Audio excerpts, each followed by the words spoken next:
අයිබෝන් සුබ සන්ධ්‍යාවක් අදත් අපි හෝප් වැඩසටහන සමගින් සම්බන්ධ වෙනවා. පොහොසත් රටක් ලස්සන ජීවිතයක් තමයි වර්තමාන රජයේ ප්‍රධානතම සංකල්පය වෙන්නේ. පොහොසත් රටක් තුළ අපි හැමෝම ලස්සන ජීවිතයක් බලාපොරොත්තු වෙනවා. මෙන්න මේ බලාපොරොත්තුවත් එක්ක යන ගමනේදී විවිධ ක්ෂේත්‍රයන් විවිධාකාර විදිහට වෙනස් වෙලා තියෙනවා. දේශපාලනය, ඒ වගේම අපේ ආර්ථිකය ඇතුළු විවිධ ක්ෂේත්‍රයන් අද වෙනකොට බොහෝ වෙනස්කම් වලට ලක් වෙමින් සහ ලක් කරමින් පවතිනවා. හොඳයි, අද දවසේදී අපි විශේෂයෙන්ම අපි හෝප් වැඩසටහනේ අවධානය යොමු කරන්නේ පර්යේෂණ සංවර්ධන වාණිජකරණය හා පොහොසත් රටක් කියන මාතෘකාවත් එක්ක. මේ පර්යේෂණ සංවර්ධන මේ වාණිජකරණය කොහොමද මේ එකිනෙකට බැඳලා තියෙන්නේ? මේක කොහොමද මෙතනදී බලපාන්නේ? මේ පිළිබඳව තමයි අද දවසේදී අවධානය යොමු කරන්නේ. මේ සඳහා අපට සම්පත්දායකත්වය ලබා දෙනවා පර්යේෂණ සහ සංවර්ධන වාණිජකරණය පිළිබඳ ජාතික ප්‍රවේශයේ අධ්‍යක්ෂ ජෙනරාල් ආචාර්ය මෝදිත සෙනරත්යාපා මහත්මයා. අයබෝන් කියලා පිළිගන්න ඔබතුමාව.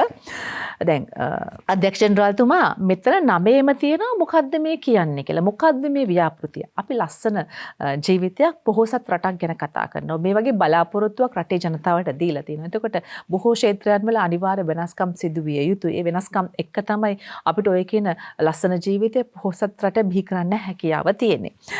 මොකද්ද මේ ව්‍යාපෘතිය? පර්යේෂණ සහ සංවර්ධන වාණිජකරණය පිළිබඳ ජාතික ප්‍රවේශය. මේකත් අර ජනාධිපති කාර්යසාධක බලකාය තුල ක්‍රියාත්මක වන ව්‍යාපෘතියද? එහෙම නැත්නම් එතනින් පරිබාහිරව තියෙන ව්‍යාපෘතියද අධ්‍යක්ෂකතුමා? අපි ඉස්සෙල්ලම මේ වචන ටික තේරුම් ගන්න උත්සාහ කරමු. අනිවාර්යයෙන්ම. අපි ඕනෑම දෙයක දෙයක් කරගෙන යනකොට මේ අපිට දැන් සිද්ධ වෙනවනේ මොනවා හරි ප්‍රශ්නයක් නැත්නම් අලුත් ප්‍රශ්නයකට මුහුණ පාපුවම ඒකට උත්තරයක් හොයන්න වෙනවා. ඒ උත්තරේ හොයන්න එක විදිහක් තමයි පර්යේෂණයක් කරලා ඒක පිළිබඳව හොඳට දැනගෙන ඒක හොයාගන්න එක. ඊට පස්සේ දැන් පර්යේෂණයෙන් යම්කිසි එන ප්‍රතිඵලය එක ප්‍රතිඵලයක් විතරනේ. ඒක දැන් ටිකක් වැඩිපුර විශාලත්වයට පත් කරගන්න තමයි මේ සංවර්ධනය කියන්නේ. අපි උදාහරණයකට අපි හිතමු අපි අලුත් යමක් හැදුවා කියලා. ඒක අපි හදන වර්ක්ෂොප් එකේ හරි එහෙම නැත්නම් ලැබ් එකේ හරි එකක් දෙකක් හදලා බලන්න පුළුවන්. හැබැයි අපි 10000ක් 20000ක් හදනකොට ඒක ටිකක් ඊට වඩා කොහොමද මේකට මුහුණ පාන්න වෙන සමහරට ඉතුරු වෙන කෑලි ටික විසි කරන්න උනත් කියන්නේ වේස්ට් ටික උනත් මැනේජ් කරන්න අපිට හිතන්න ඕන. ඉතින් එතකොට ඒවා ටික ඉගෙන ගන්න එක තමයි මේ සංවර්ධනය කියන්නේ. පර්යේෂණ සංවර්ධන. ඊට පස්සේ දැන් මේක හැදුවට පස්සේ ඒක තියාගෙන වැඩක් නැහැ නේ. අපි ඒක විකුණලා යම් කිසි මුදලක් හොයාගන්න. ඒ කියන්නේ කෙනෙක් කරනවා වුණත් ආයතනයක් කරනවා වුණත් ඕක තමයි සාමාන්‍ය මේ වචන ටිකේ තේරුම.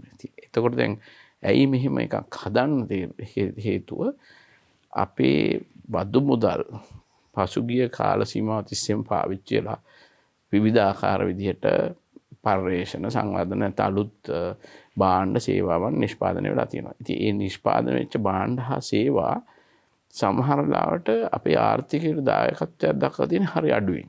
ඉතින් එතකොට අපි කොහොමද මේක වැඩි කරගන්නේ කියලා මේ මාර්ගයක් හොයා ගැනීම සඳහා තමයි මේ වැඩසටහන ආරම්භ කරන්න හේතුව. මේකට ඇත්තට මූලිකත්වයේ දරුවේ අපේ හූස්ටන් විශ්වවිද්‍යාලයේ මහාචාර්ය ගෝමික උඩුගම සූර්ය එතුමා ජනාධිපති ජ්‍යෙෂ්ඨ උපදේශක විද්‍යා තාක්ෂණය පිළිබඳ එතුමාගේ සංකල්පයක් යටතේ අපි මේක පටන් ගත්තා ගිය ජනවාරි 8 වෙනිදා ජනාධිපති කාර්යාලය සම්බන්ධිත කණ්ඩායමක් හැටියට. ඒක කාර්ය සාධක බලකායක් වගේ එකක් නෙමෙයි. නමුත් මේක එහා සම්බන්ධ එක කාර්යාලයක් තියෙනවා. අපි ඒකේ එහා සම්බන්ධ අපිට වෙබ් අඩවියක් තියෙනවා. මේකට ලැබෙන දැනටමත් තියෙන ප්‍රතිචාර අනුව අපිට ඇත්තටම දරා ගන්න බැරි තරම් වැඩ තියෙනවා. මේ දවස් ටිකටම මාස 2ක් වුණාට මේක පටන් ගන්නවා. හොඳයි, කෙටි කාලයක් වුණාට දැන් මෙතනදී අපිට තියෙන ඉදිරි දැක්මක් තියෙනවා. මේ දැක්මත් එක්ක තමයි අධ්‍යක්ෂ ජෙනරාල්තුමා එතකොට මේක අපි සිදු කරන්නේ.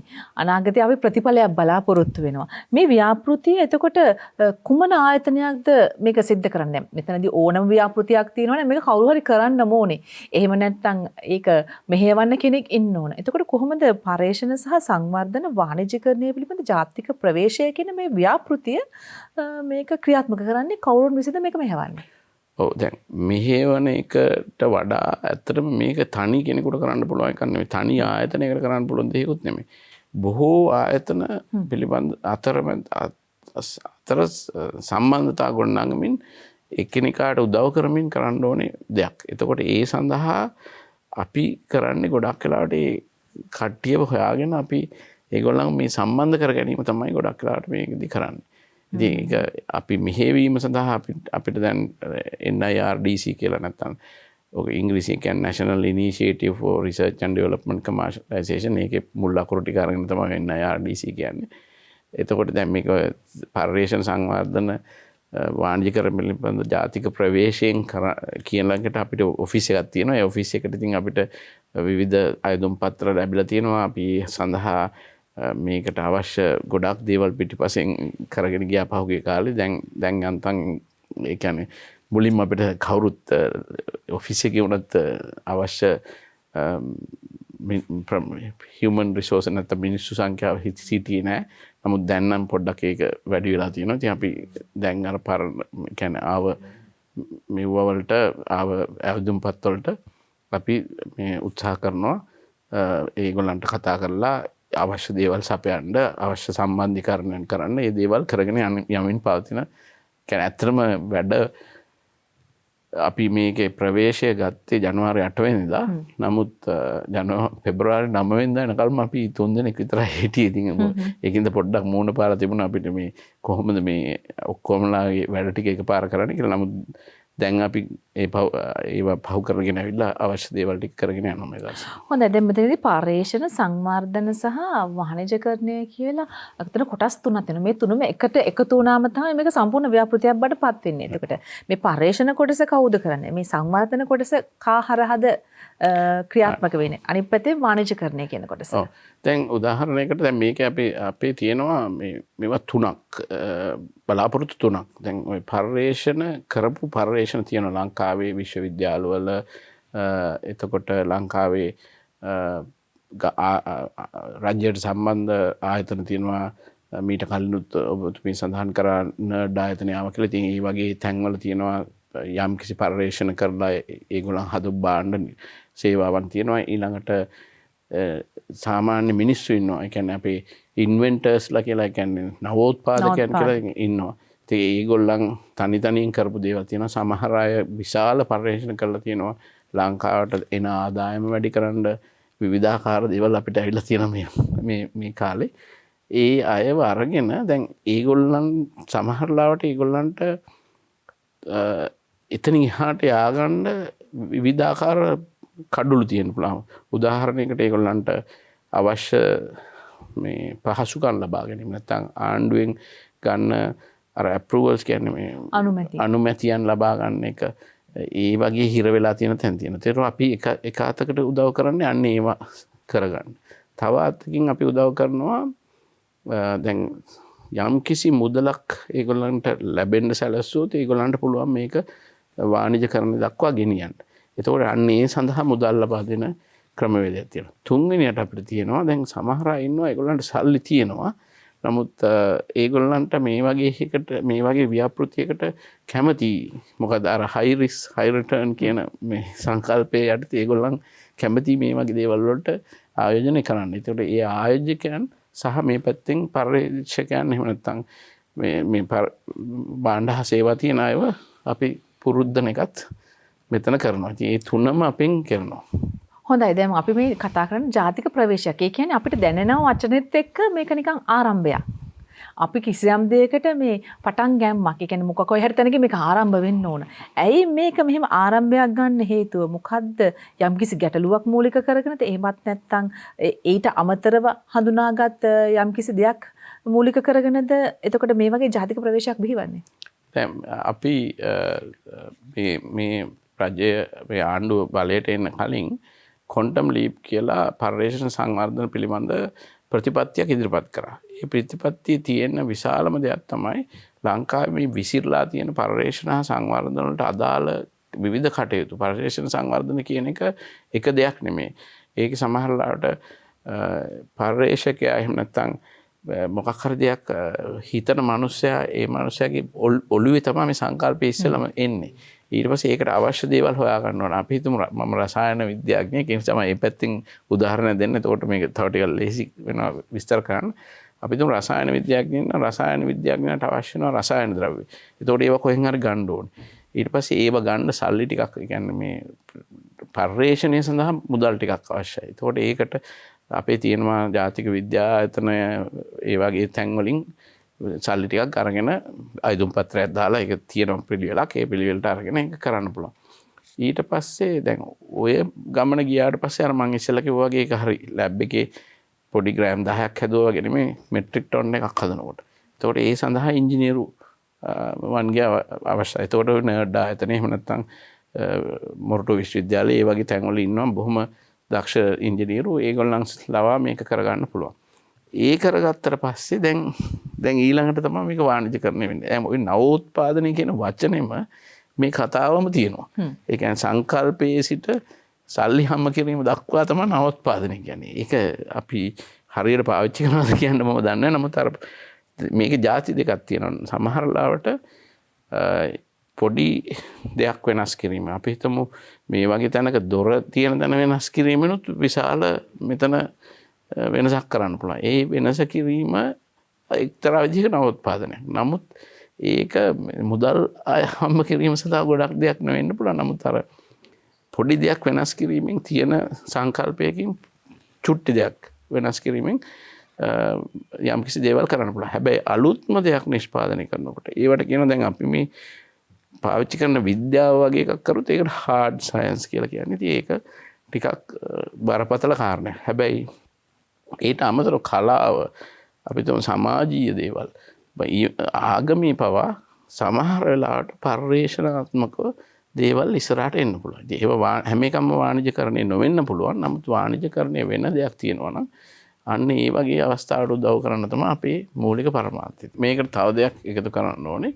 දැන් අර මම කිව්වේ අර ක්වොන්ටම් ලීප් කියලා ඒකෙදි බලාපොරොත්තු වෙන්නේ මේ විසිරලා තිබිච්ච මේ මම අර ඉස්සෙල්ලා කිව්වා වගේ විවිධ දේවල් ටික එක්තරා විදිහට ක්‍රියාවලියක් වශයෙන් එකතු කරන එක. ඒ කියන්නේ විද්‍යාත්මක සංකල්පයක් එන මනුස්සයට එක ක්‍රියාවලියක් කරහා මේක වාණිජකරණය දක්වා යෑමට අවශ්‍ය සියලුම දේවල් එක තැනකට ගේනවා කියන එක නෙමෙයි මෙතන අදහස් කරන්නේ. ඒ තියෙන තැන්වල ඒ ආයතන ඒ විදිහටම තියෙන අතර ක්‍රියාවලිය එකතු කරන්න තමයි අපේ සංකල්පේ ඒ ක්වොන්ටම් ලීප් කියන ප්‍රතිපත්තිය තියෙනවා. මේක රජයේ ආණ්ඩුව බලයට පත් වුණාට පස්සේ ඒක රජයේ ප්‍රතිපත්තියක් කරන්න අවශ්‍ය කටයුතු කරගෙන යනවා. ඒක එක හේතුවක් මේ කෑල්ල දියුණු වෙලා නැති නිසා මේ කෑල්ල වෙනම හදලා ඒකට පුරුද්දන්න තමයි අපේ බලාපොරොත්තු තියෙන්නේ. හොඳයි. දැන් වැදගත්ම දේ තමයි ඇයි මේක මේ වෙලාවේ අවශ්‍ය වෙන්නේ කියන එක.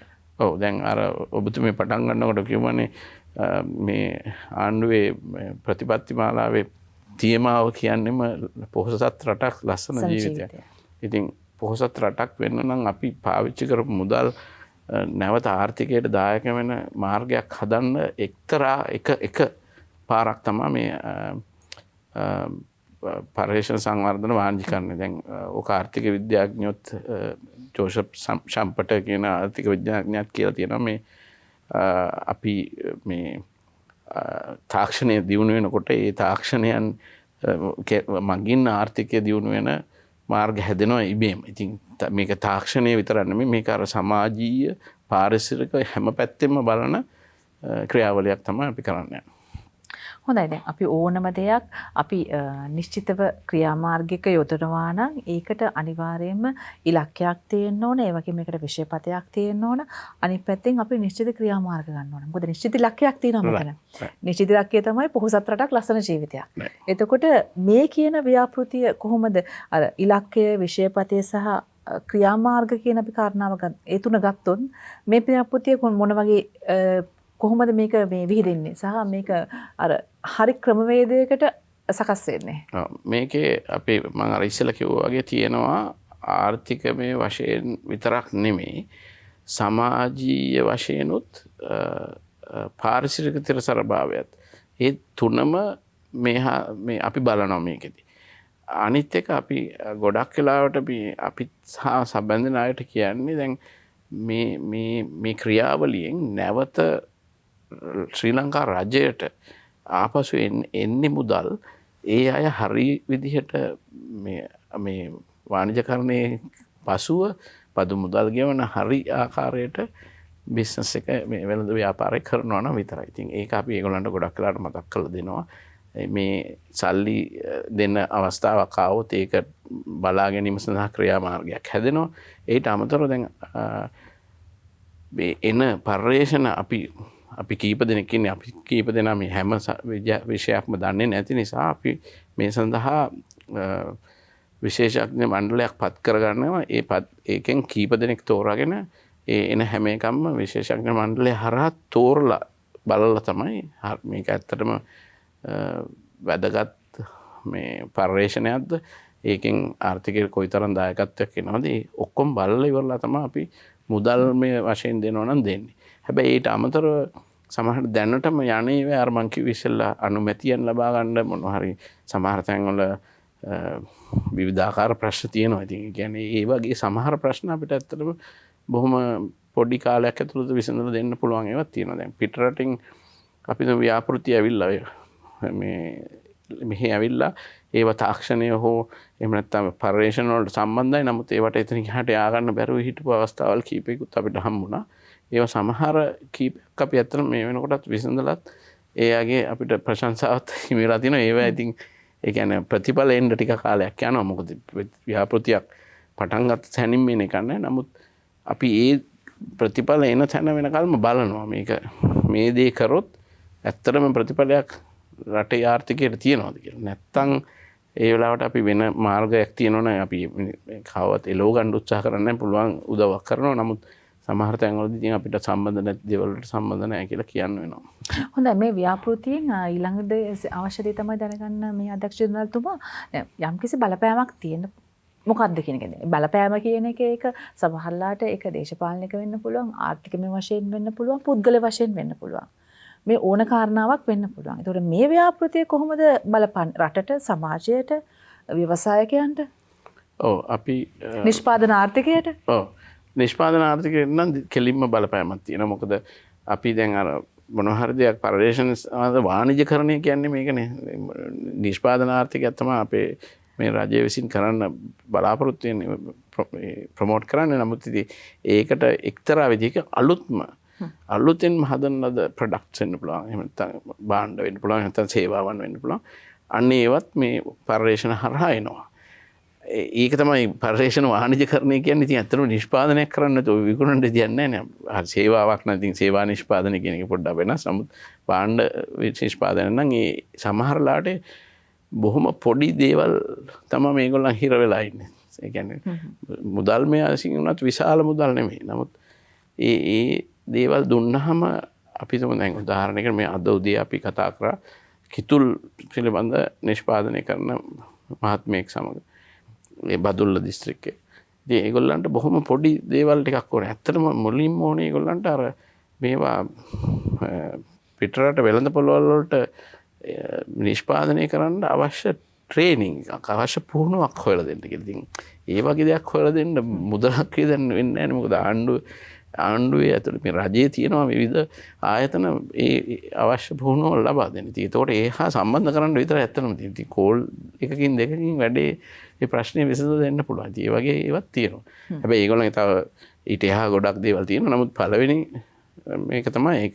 එතනදී අධ්‍යක්ෂ ජනරල්තුමා දැන් ඔබතුමා සඳහන් කරා ඔවුන්ට බොහොම සරල ගැටලුවක් තිබුණේ කියලා. හැබැයි ඔවුන්ට මේ කියන ගැටලුව රජයේ සේවයේ කොක් හරි ආයතනයක් තියෙනවා නම් මේක ගිහිල්ලා ඇහුවම ඔයා මෙන්න මෙතනට තමයි යොමු වෙන්න ඕනේ කියලා ඔවුන් යවන්නේ එතනට. අන්න එහෙම ක්‍රමවේදයක් තියෙනවා නම් ඔය කියන වගේ පුංචි ප්‍රශ්න අපිට ඇත්තට විසඳන්න පුළුවන් නේද? ඒක ඇත්ත. ඒක අපි වෙලා තියෙන්නේ මේ කියන්නේ සමහර වෙලාවට ඒක අර මිස්කමියුනිකේෂන් කියන්නේ හරියමං සංනිවේදනයක් නැතිකමින් නැතිවෙච්ච ගැටලු වගේ තමයි සමහර ඒවා. සමහර ලාවට ඒ පුහුණුව දෙන ආයතනය අර බදුල්ලේ අයට ඒක ගිහිල්ලා පැතිරලා නැති වෙන්න පුළුවන්. නමුත් ඒගොල්ලන් පාවිච්චි කරපු සංනිවේදන මාර්ග වලින් අරගොල්ලන්ට ගිහින් නැති වෙන්න පුළුවන්. කොහොමද කියන්නේ ඉතින් හොයන්න යනවට වඩා ආව මනුස්සයට උදව්වක් කරන්න පුළුවන් නම් ඒක කරන එක තමයි අපි බලන්නේ. ඉතින් සමහර ඒවා අපිටත් හොයන්න වෙනවා කොහොමද මේක ලබා දෙන්නේ කියලා. අනිවාර්යෙන්ම දැන් ඔහුට ඒ ආව පුද්ගලයාට උදව් කරන්න අවශ්‍යයි. හැබැයි එතනින් එහාට ඒ ප්‍රශ්නේ එන්නේ නැති වෙන විදිහට අපි ක්‍රමවේදයක් සකස් කරන්න ඕනේ. ඒකත් බලාපොරොත්තු වෙනවා. ඒක දැන් අපි එතකොට දැන් අපි තුමු අපි නිකන් උදාහරණයකට ගමුකෝ කර්මාන්ත අංශයෙන් මේ පුහුණුව ලබා දෙන්න පුළුවන් කියලා. එතකොට අපි ඒ පුහුණුව දැනට ලබා දෙන අතරතුර කර්මාන්ත අමාත්‍යාංශයට අපි අවශ්‍ය දේ දැනුම් දෙනවා. මෙන්න මේ වගේ අය ඉන්නවා. මේ අපි තුන් ප්‍රාදේශීය ලේකම් කාර්යාල හෝ විවිධාකාර මිනිසුන් අතරට ගිය ආයතන තියෙනවා. කෙලින්ම ගමීම නිලධාරීන් 10ක්වත් ඉන්න තියෙනවා. රජයේ නිලධාරීන් ඉන්නවනේ ග්‍රාම සේවක මහත්මයාගේ ඉඳලා මේ කීප දෙනෙක් ඉන්නවා කෘෂිකර්ම නිලධාරීන් විවිධාකාර. ඉතින් මේක ගමට යන්න හරි ලේසි මාර්ග තියෙනවා. ඒවා ඔක්කොම තියෙනවනට සමහරලාට එයාට ගිහිල්ලා නැති වෙන්න පුළුවන්. මෙන්න මේ ටික තමයි අපිට කරන්න අපිට ඒගොල්ලන්ට කරන්න බැරි වුණාට වෙන තැනකින් ලබා දෙන්න වගේ හරි වුණත් මේ හැකියාව තියෙනවා. හොඳයි අපි නිෂ්පාදන ආර්ථිකය ගැන තමයි කතා කරන්නේ. පොහොසත් රටක් ලස්සන ජීවිතයක් කියන මේ සංකල්පයත් එක්ක පර්යේෂණ සහ සංවර්ධන වාණිජීකරණය පිළිබඳ ජාතික ප්‍රවේශය. මේක කොහොමද අපේ රටේ මේ කියන ක්ෂේත්‍රයන්ට එහෙම නැත්නම් නිෂ්පාදන ආර්ථිකයට බලපෑම් සිද්ධ කරන්නේ? කොහොමද මේ ක්‍රියාවලිය සිද්ධ වෙන්නේ? මේ පිළිබඳව මේ ව්‍යාපෘතිය පිළිබඳව තමයි අද දවසේදී අපේ හෝප් වැඩසටහනේදී අපේ විශේෂ අවධානය යොමු කරමින් මේ විදිහට සාකච්ඡා කරනු ලබන්නේ. අපි කෙටි විරාමයක් ලබා ගන්නවා. විරාමයෙන් අනතුරුව නැවතත් වැඩසටහන හා සමගින් සම්බන්ධ වෙනවා.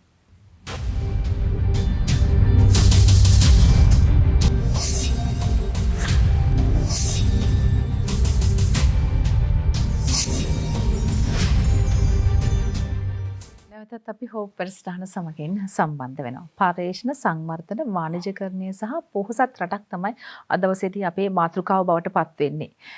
කොහොමද මේක අපේ රටට බලපාන්නේ? පර්යේෂණ සංවර්ධනය වාණිජ්‍යකරණය.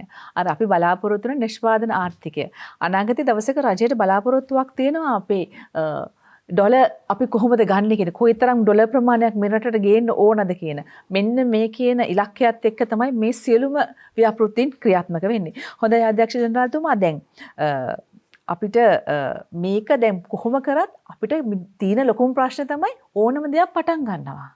හැබැයි මේක කොයිතරම් තිරසාර විදිහට පවත්වාගෙන යනවාද කියන හැමදාම උනේ ඔක අතරමඟදී නතර වෙනවා එක්ක ආයි වෙනස් වෙනවා. එහෙම දේවල් වුණා. දැන් අපි මේ රජයේ කියන දේ පළවෙනිම දේ තමයි මේක වෙනස් වෙන්නේ නැහැ. මේකේ තිරසර භාවය පිළිබඳව අපිට මේ රජය දෙනවා මේ ඒකට මොකක්ද කියන වචනේ එකයි මමත් මේ කල්පනා කරේ. එතකොට ඒකට දෙනවා රජය විසින් ස්ථාවර භාවයක්. මේක වෙනස් වෙන්නේ නැහැ. මේක මෙහෙමම තමයි. එහෙම එකක් දෙනවා.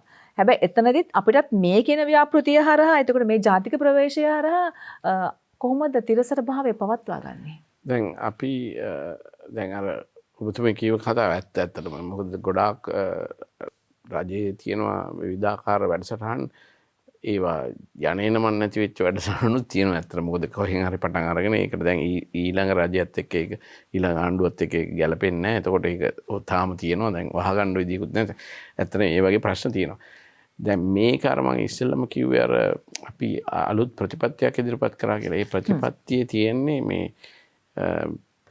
සංකල්පය හැටියට ප්‍රතිපත්ති සෑදීමේ සිට පර්යේෂණයකට මුදල් ඉල්ලන තැන ඉඳලා ඒකට මුදල් දීලා මුදල් දුන්නේ ෆලෝ අප් කියන්නේ හරියට ඒවා යෙදවෙනවද කියන එක බලලා ඒකෙන් එන ඥාණය මිනිසුන් අතරට ගිහින් ඒ අතරතුර කමර්ෂියලයිසේෂන් නැත්නම් මේ වාණිජකරණයක් කරන. එතකොට මේ කෑලි 6ක් ගැන මම කියවනේ. ප්‍රතිපත්ති හදන එක මුදල් අයදුම්පත් කරන දෙන එක මුදල් දෙන එක මුදල් දුන්නට පස්සේ මොකද වෙන්නේ කියන බලන එක දැනුම මිනිසුන් අතරට යන එක සහ වාණිජකරණය. ඒ 6ම දැන් තැන් වල තියෙනවා. ඇත්තටම කිව්ව වාණිජකරණය ටිකක් අඩුයි නමුත් අනිත් ඒවා ටික තියෙනවා. ඒවත් එක එක ආයතන වල තනි හැටියට තියෙනවා. මේ ටික එකතු කරන අර කාර්ය වශයෙන් එකතු කරන්න යන්නේ. මේ කියන්නේ මේ බිල්ඩිමේ ඉන්න මිනිස්සුයි මේ බිල්ඩිමේ ඉන්න මිනිස්සුයි එක තැනකට ගේනවා කියන එක නෙමෙයි මේකේ අදහස වෙන්නේ. කාර්ය වශයෙන් මේගොල්ලන්ගේ කාර්යය ඊළඟට යන්න ඕනේ මෙතෙන්ට.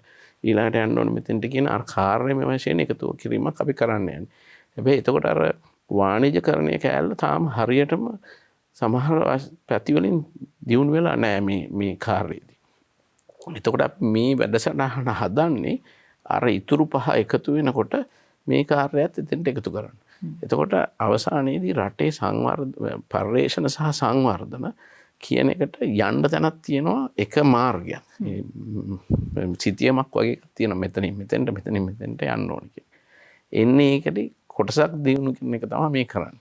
ඉතින් ඒක නිසා තිරසරභාවයේ ඉබේම එතන රැකෙනවා. මොකද අපි මේ කෑල්ල තනියෙන් තියලා අනිත් ඒවා ටික වෙනම තියන්න බලාපොරොත්තු වෙන්නේ. අර ඔක්කොම ටික කාර්ය මේ වශයෙන් එකතුවක් කරන්න යන්නේ. කියන්නේ ෆන්ක්ෂනලි ඉන්ටිග්‍රේට් කරන්න යන්නේ. ඉතින් ඒක කරන්න තමයි මේ දැන්ටම මේක හදාගෙන ඉන්නේ. ඉතින් මේ කොටසදී දියුණු කරන්නේ අර පර්යේෂණයක් අවසාන වෙලා. ඒක සංවර්ධන කාර්ය හරහා ගියාට පස්සේ ඒක වාණිජකරණයට අවශ්‍ය දේවල් ටික තමයි අපි මෙතන දියුණු කරන්නේ. ඒ දියුණු කරලා ඒක අර මුළු පින්තූරට එකතු කරන්න තමයි බලාපොරොත්තු තියෙන්නේ. ඒක නිසා තිරසරභාවය එතනම රැකෙනවා. මොකද මේක තනියෙන් තියෙන්නෙත් නෑ.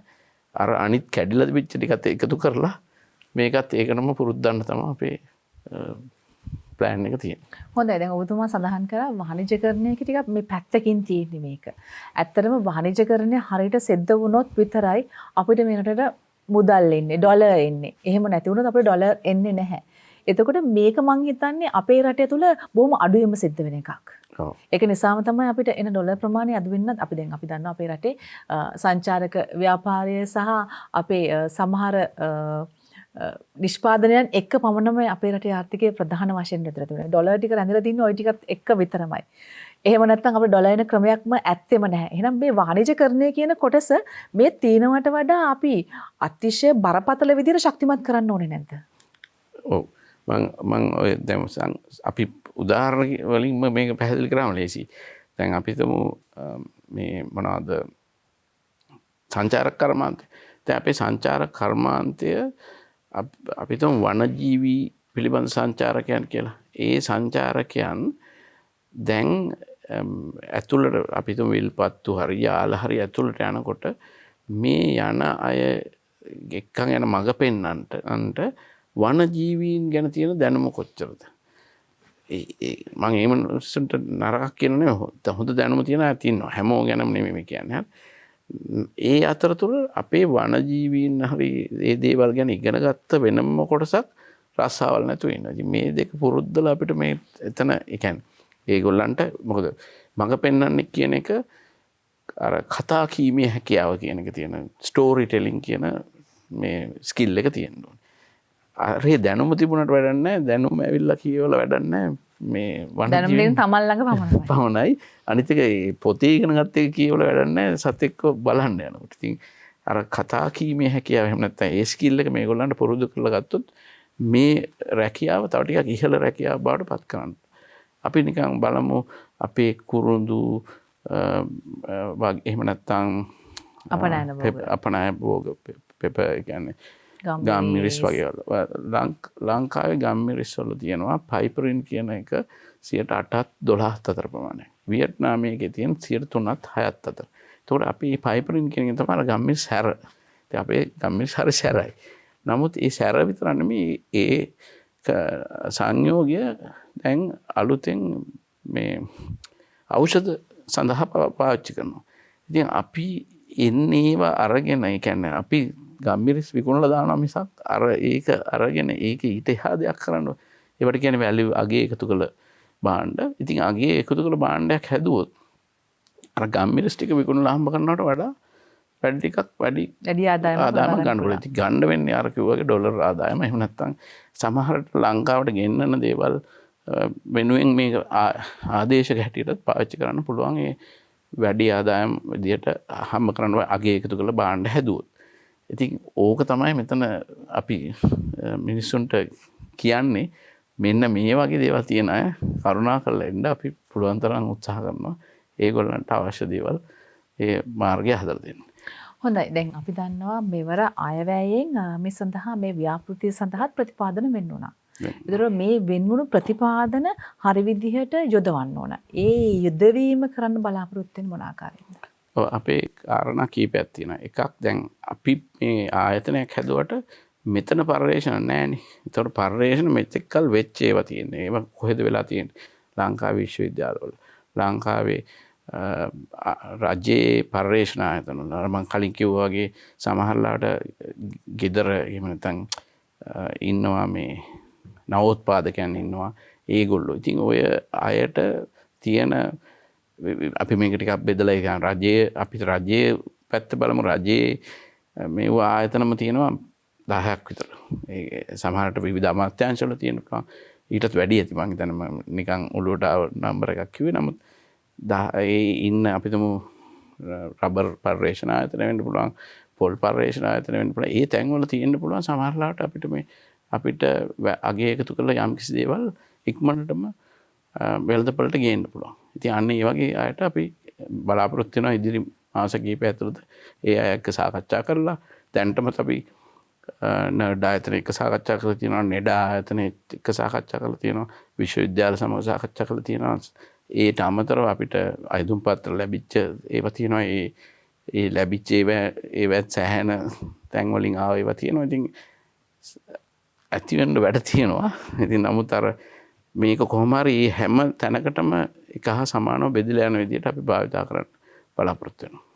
හොඳයි. ඊළඟ කාරණාව තමයි දැන් මේකෙදි තනි පුද්ගලයෙක්ට කරන්න පුළුවන් දෙයක්කුත් නෙමෙයි මේක තනි ආයතනයකට කරන්න පුළුවන් කාරණාවකුත් නෙවෙයි. එතකොට තව බොහෝ දෙනා එකතු වෙනවා, තව ආයතන එකතු වෙන්න ඕන. දැන් අනිත් පැත්තෙන් පුද්ගලයන් විවිධ ආයතන මේකත් එක්ක සම්බන්ධ වෙන්න බලාපොරොත්තුවක් තියෙන්න පුළුවන්. මොකද උන් සමහරලාට නව පර්යේෂණ නව උත්පාදන කරන පුද්ගලයන් වෙන්න පුළුවන්, ආයතන වෙන්න පුළුවන්. එහෙම නැත්නම් ඉන්ස්ටිටියුට් එකක් වෙන්න පුළුවන්. ඒක මේ ඕනම දෙයක් වෙන්න පුළුවන්. මොවුන්ට සම්බන්ධ වෙන ක්‍රමවේදී මොන විදිහට හදලා තියෙන්නේ? අපි උත්සාහ කරනවා හැම අයදුම් පතක්ම ගන්න යම්කිසි ඩිජිටල් ක්‍රමවේදයක් යටතේ. අපේ වෙබ්සයිට් එක නෙමෙයි තියෙන වෙබ් පෝර්ටල් එකක් කියලා කියන අපි ඒකට සිංහල වචනයක් මම හරියටම දන්නේ නැහැ. නමුත් ඒක හරහා අපිට ඕගොල්ලන්ට අයදුම් පත්‍රයක් යොමු කරන්න පුළුවන්. අපේ වෙබ් ලිපිනය nirdc.gov.lk nirdc.gov.lk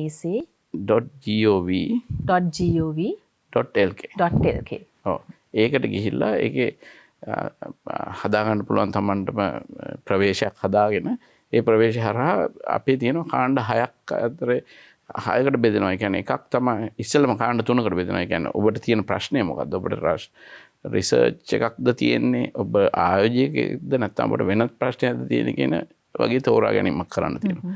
ඒක තෝරාගත්තට පස්සේ ඔබට අවස්ථා 6 ප්‍රවේශ 6ක් තියෙනවා. ඒ ප්‍රවේශ 6 කෘෂිකාර්මික වගේ පැත්තට යනවා නම් එක ප්‍රවේශයකින් එන්න ඕනේ, තාක්ෂණික පැත්තට යනවා තව ප්‍රවේශයකින් එන්න ඕනේ,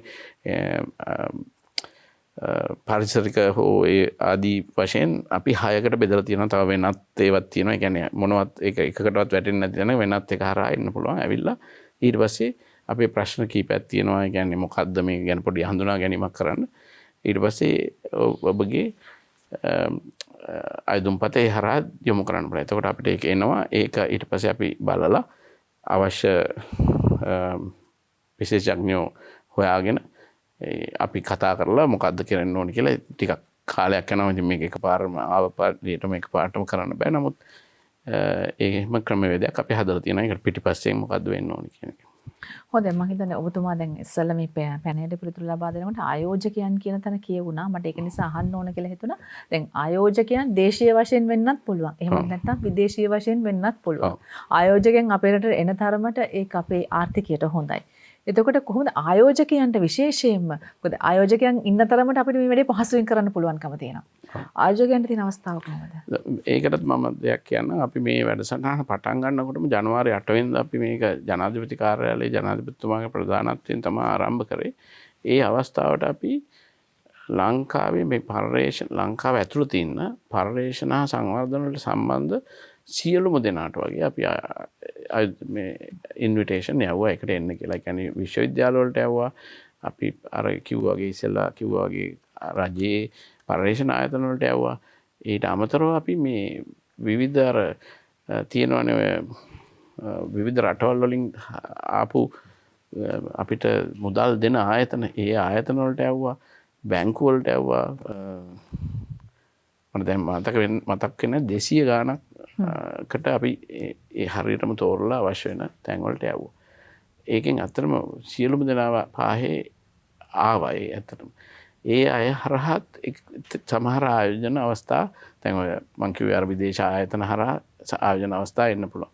ඊට අමතරව අපිට අපේ වෙබ් අඩවි හරහා දැනටමත් විවිධ රටවල් වලින් සහ අපේ රටේම අය පිට රටේ ඉන්න අය ඊට අමතරව අපේ මං අර කිව්වාගේ මහාචාර්ය ගෞමික උඩුගම සූර්ය මහත්මයා දැන් පොඩ්ඩ කාලෙකට ආපහු ඇමරිකාවට ගියා. මොකද මෙහි මුළු ඡන්ද කාලේ ඡන්දෙන් පස්සේ කාලේ ටික කාලයක් හිටියේ. ඉතින් තමන්ගේ ධර්මල්ලන් බලලා ඒ වැඩ තිබුණා ඒ ටික කරන්න ගියා. නමුත් එයා දැන් ළඟදිම ආපහු වෙනවා ආයෝජකයෙකුත් එක්ක ඇත්තටම. ඉතින් ඒ වගේ අපේ විදේශ ආයෝජකයන් විදේශ ආයෝජන මේක හරහා ඇවිල්ලා තියෙනවා. හැබැයි ඉතින් ඒ ආව ඵලයටම හැමදේම කරන්නත් බෑ. නමුත් සමහර ඒවා අපිට කළ හැකි දේවලුත් තියෙනවා. ඒ සඳහා අපි දැනට වැඩ කටයුතු කරමින් පවතිනවා. හොඳයි අපි මේක දැන් අවසානයේ වශයෙන් මොකද්ද මෙහි වැදගත්කම සහ මෙහි අවසාන ප්‍රතිඵලය මොකද්ද? අපේක්ෂිත ප්‍රතිඵලය මොකද්ද කියලා අපි සැකවීම විස්තරයක් කරමු අධ්‍යක්ෂ ජනරාල්තුමා.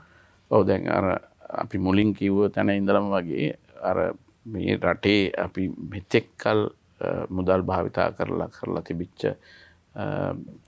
පර්යේෂණ එහෙම නැත්නම් අගේ එකතු කළ භාණ්ඩ සේවාවන් ඒවා නැවත ආර්ථිකයට දායකත්වයක් ලබා ගැනීම සඳහා අපි මේ වැඩපිළිවෙල හැදුවේ. එතකොට දැන් ඒක හැදුවට එකපාරට මේක දේවල් කරන්න බෑ. මොකද මේක රජයේ නීති රීති තියෙනවා.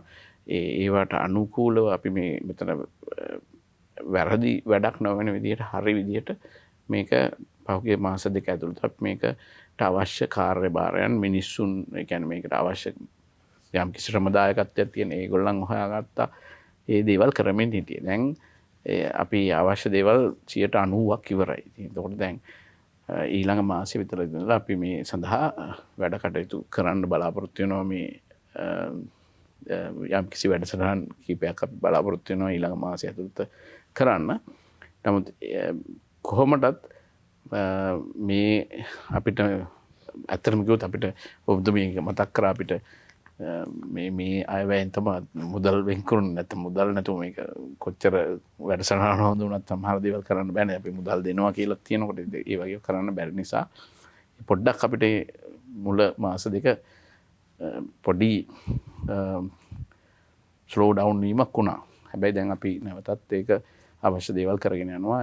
ඇත්තටම සමහර ග්‍රාමීය අය පවා අපිට ඒවල තියෙනවා මේ විශාල වැඩසටහන්. සමහර වෙලාවට ඇත්තටම මම ඒගොල්ලන්ත් එක්ක කතා කරනකොට කිව්වා මේ අපි දැන්ට 8 දෙනා ඉන්නේ 8 දෙනෙකුට මේ කරන්න පුළුවන් දේවල් නෙමෙයි. අපි මේ පොඩි කොටසක් පටන් අරගෙන කොහොම හරි ඊටු ටිකක් කරමු අවුරුද්ද ඇතුළත කියලා. ඉතින් අපි බලාපොරොත්තු වෙනවා අර මූලික බලාපොරොත්තු වෙච්ච රටේ වැය වෙච්ච මුදල් නැවත ආර්ථිකයට දායකත්වයක් ලැබෙන විදිහට ඒ අවශ්‍ය කටයුතු කරන්න.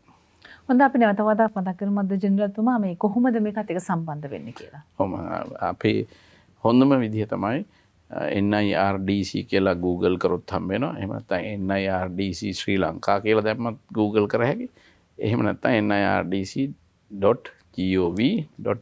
කියන වෙබ් අඩවියට ගිහිල්ලා ඔබගේ මේකක් කියන්නේ account එකක් හදාගෙන ඒ හරහා අපිට මේ ආයුධ පත්‍රයක් බාර දෙන්න.